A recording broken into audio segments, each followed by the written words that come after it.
Tonight, we're going to read Pete the Cat and the Bedtime Blues.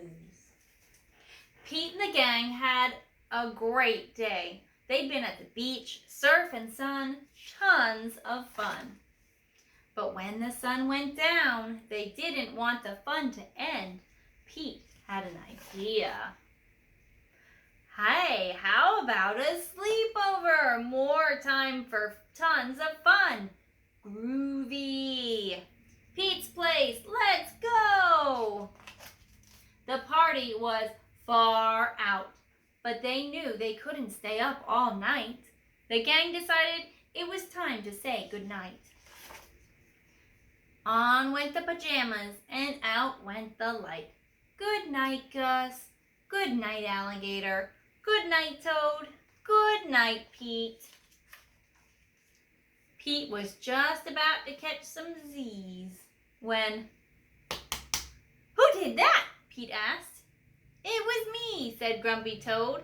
"I don't want to go to bed. I want to clap instead." Pete covered his head. "This cool cat needs to go to bed. Good night, Gus. Good night, Alligator. Good night, Toad. Good night, Pete. Time to sleep." Pete tried to catch some Z's when rat-a-tat-tat. "Who did that?" Pete asked. "It was me," said Gus the Platypus. "I don't want to go to bed. I want to jam instead." Pete covered his head. "This cool cat needs to go to bed. Time to sleep. Good night, Gus. Good night, Alligator. Good night, Toad. Good night, Pete." Pete closed his eyes to catch some Z's when he heard munch, munch, munch. Pete had a hunch. It was Alligator. He was always up for eating. What could Pete do? All the clapping, rat-a-tat-tatting, and munching was giving him the bedtime blues. Pete had a groovy idea.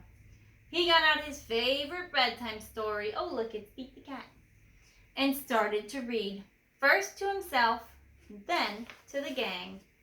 Pete noticed it was finally quiet. No more clapping, no more rat-a-tat-tatting, and no more munching.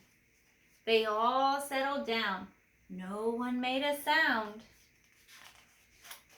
Pete yawned